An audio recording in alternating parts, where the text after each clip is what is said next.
What's up, folks? Welcome to the Rudeboy sounding off one more time on Spurs on a whole. Today we played Man United, and following up from the midweek, I think this was a good performance. I don't think Man United, even when they had 11, was serious about the game. I can say this unequivocally that they're just not good enough. They're just not a good club right now. So going down 10 men, let me get back to this. I might throw a little cold water on the whole thing. Is that the refereeing is basically awful. It's all time high awful. And coupling with that is where you expected, even though I have absolutely no faith in VAR, right or wrong, that they shouldn't exist as far as I'm concerned.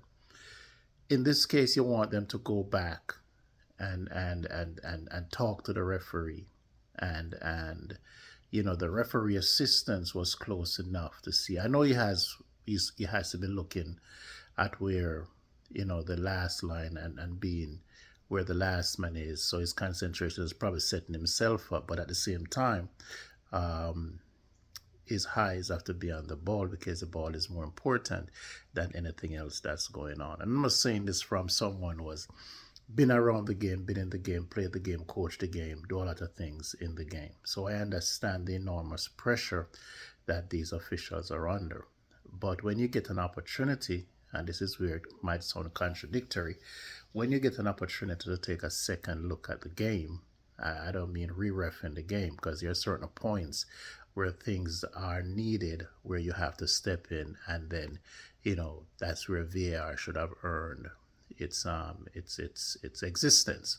And in this case with Bruno Fernandez, I just think it's a bad call. It's borderline that based on where he caught Madison, it would even be a yellow card. But let's leave it at yellow card for now. Let's leave it right there. But beyond that, it shouldn't be anything beyond that. And that is where VAR is supposed to step in and invite the referee over to take a look and absolutely reverse the yellow. That being said, Spurs did what they were supposed to do. They put Man United away. And so, for those who want to keep moving the goalpost every time something happened, right? It was Brentford, and then it was only Brentford, and then it becomes Coventry. It was only Coventry, and then we played in midweek, and it was only a pub team from wherever they're from, and it's a bad United team with 10 men, and we keep going on and on and on how the skies are falling in on Spurs.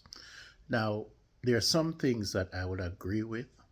I don't like overall the system in terms of not the system. I like the system. I like the attacking portion of the system and how we play, but I pretty much don't like the idea of consistently coming out of that system tactically and defending with two. We see what happened with Radu midweek, and that's as a result of the fullbacks running away from the play. You want your fullbacks to tuck in and be a passer, a recipient of the pass as well. You don't want to leave that up to Romero and Van de Ven every time the ball is being played out the back. So I take exception to that. And I used to just say that Ange is not calling for that. It is the players in discipline who sees it, and because they have this freedom to go, they go. And that is creating an overload in the midfield. I was also saying that I don't think it's Ange who is saying just get up there the minute we have the ball. But then when I actually look at his statements, read his statements, and it come back to saying, hey, that is who we are, mate. That's how he wants to play. And he's going to sacrifice one, the health of the defense. I mean, health in terms of performance of the defense in the name of attacking football. And there are times when you have to be judicious in how you attack and be able to be pragmatic in the way you do things based on what's happening on the scoreboard. And I get to realize that Ange is having none of it. So therefore, me as a fan have to adjust myself to not think that when I see, as in today, I mean, Werner was absolutely horrible, terrible. He's bad, right? But when you look at where Udoji was standing and where Werner was standing, you can't have your winger and your fullback standing 5 yards apart.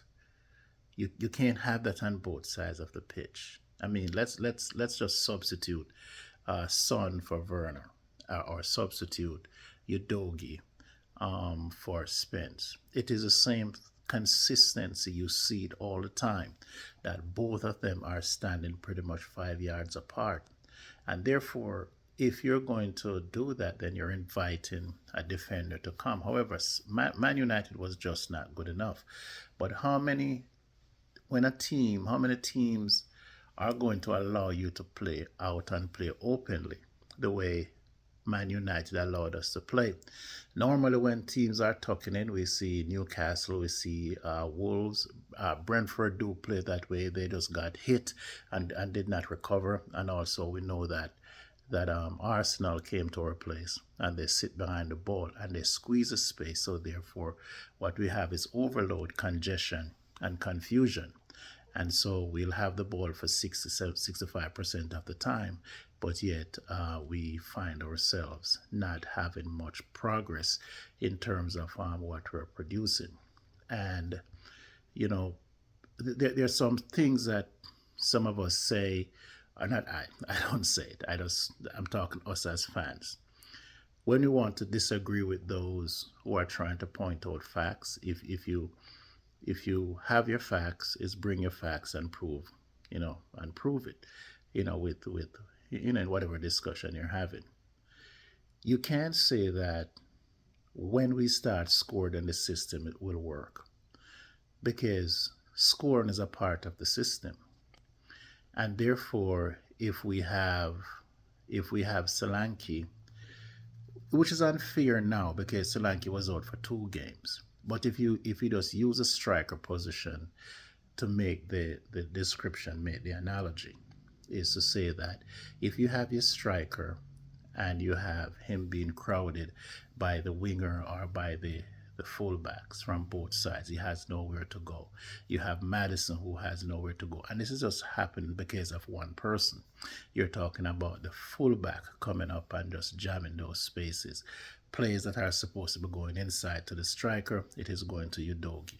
Okay, if Udogi is playing behind the ball and arriving late, then that's all good, because it gives the winger enough space to breathe. He can go around the back or he can dive inside, depending on where he's coming from. But he shouldn't be the pivot in the play. You need James Madison to be the pivot in that play. I'm a little worried, in a sense, because I have not seen enough of Lucas Bergvall to see how he will handle situation like that. Madison is a senior player, and I don't think he will get ruffled. But what you're going to find happening is that if you have the 2 fullbacks coming in and occupying those spaces, going to push Bergvall out. Probably going to push him more towards the wing or push him deeper. The thing with Bergvall is that Bergvall moves. I like his tenacity, both on the offensive side and the defensive side. We haven't seen enough, but you can see traits. And when you see traits, you say, give him the run, watch him do things, and then you will see his development from there. So he's a proper number 8, real number 8. And I like how he gives the ball away a little, but that will, come with, get corrected rather, with more playing time and more understanding. I can see see a little bit of no comparison here, but a little bit of what Madrid does with the ball. Play it around here, go take it back here, and he always wants the ball. You want to see that from your young player. But let's just get back to the senior team. As far as the whole play, the tactics within the front foot football, I just think that we don't move the ball fast enough. And why do I say that? I can pinpoint to two reasons why we don't move the ball fast enough. We don't move the ball fast enough because the fullbacks are too high. They run away from the pass. I think I probably said that before, right? And the ball sits with Romero. And he holds on to it forever. He goes to Van de Ven back to goalkeeper, and the play keeps coming back. And the reason why that happens because you cannot have a full circulation of the ball because the fullbacks are so high. When the fullback gets high and Romero takes the ball down, it hides the number 6 as well. So there's too much of a hurry, but not with any pace. The players are moving, but the ball is not moving. And so you find that there is a lot of confusion, and it permeates throughout the team. As you go forward, you realize that who's going to get the ball now? Who's going to take the secondary pass?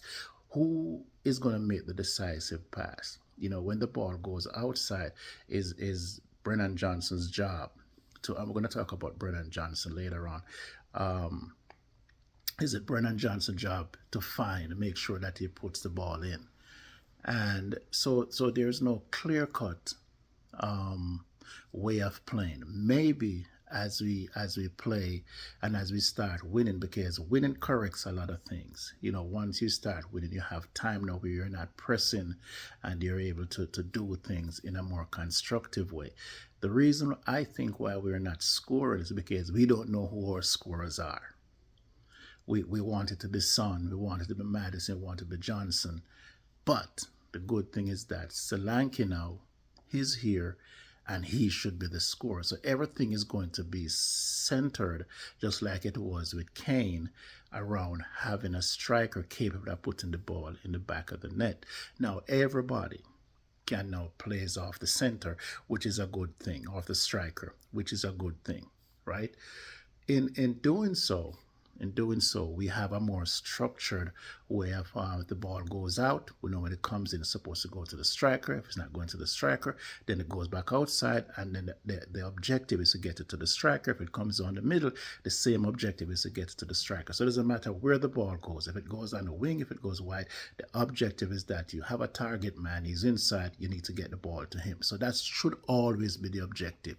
So once you get that into the system wherein you know where the ball is going, there's no need for your Doge to be standing on the 18-yard box because that striker needs somewhere to go. There's no need for Power to be pushing up so high because he knows where the ball is supposed to go. What you really need those two to do is when the midfielders push up, is that they encapsulate the holding midfielder, where they come up pressing and then offer him some help on the inside. So all you have is your holding midfielder, a central midfielder doing is that he's going vertical all the time. That's where he's going. He's going up, he's going down. He doesn't have to go to wide left, he doesn't have to go to wide right, because he has the coverage wherein now he doesn't have to worry about who is to his left and who is to his right. He can concentrate on protecting the two center backs. I accept that that we're going to be left with two center backs behind there. That's Ange. I can't get an ulcer trying to figure out why, even though I'd prefer that, one of our fullback hold up, split Van de Ven out wide, bring Romero in the middle, and you have your fullback a la the way Man City play. Don't get me wrong, not comparing us to Man City, but I'd rather see that the midfielder, the holding midfielder, have something to protect. With the two are left on their own, and they have to decide what they have to do. So that's us as a team. That's how we play. That's how I looked at it. And I don't know if it's right or wrong, but in the run of play, I would like to see us with, if that's the way we're going to play, is that we want to be on the front foot all the time. No need for them to be tapping it around the back. Get it and go. Too much thinking is going to lead to bad things, right? One of the other things that I noticed that we're doing is that we're inviting teams back on us. We're instead of playing it forward, we're now lining up and slow walking it with Vic inviting your team back on us. No, go ahead, get the ball down the pitch, do whatever we have to do from there. One of the things I observed, and I've been looking at it. I've gone back and I've pulled some footages from Forest with Brennan Johnson, and not because he's scoring. I didn't see it coming because of what he was doing. But then he starts to score, and I notice where he is when he's scoring, right? And so I went back and I look at Forrest, and I realized that if you want to I put this thing in air quotes right now, if you want to call him a winger, I'm going to hesitate to say that he's a flat out winger. What I see from him, I don't know if it was by design or because of how the team played, is that Brennan Johnson was predominantly playing on the inside. Now, if we can go back and we can look at Son and look at Kane, right? Even though Son was on the left, he was never a stretch winger. He was never one who is always on the line, and he still isn't, right? So if that's Son's game, where it becomes an intermediary game between being as a striker and being a winger or a second striker kind of winger, why can't we treat Brennan Johnson the same way on the right hand side? Because that is where he finds his most joy, right? And if we're doing that tactically, right? And I'm going to get into some tactics later on or whenever, because I'm always about the tactics, not so much about the system. You can change the system, but you have to have good tactics within the system to execute your system. So if tactically, right, we realize that the formation, because the formation now is that Brennan Johnson stays wide, right, and he's not being productive. Why can't we just bring him inside instead of having Porro coming inside? Porro goes wide, provide the width, and have Brennan Johnson playing on the inside, where it's pretty much playing off the shoulders or between the one of the center backs and the fullback. And Porro can have the fullback. What's going to happen is that Porro is going to bring the winger back with him, and then what's going to happen is that the fullback is going to have to come inside to take care of Johnson. That's going to leave the space down there for Porro, who's a very good cross off the ball to operate, rather than having him inside. Switch it. Let Johnson come inside, right? I know he has to pick up his workload and his work ethics, but if you put him in the position where he can be more effective, then you'll do a lot more for his game. And then those little things that he needs to do will eventually come.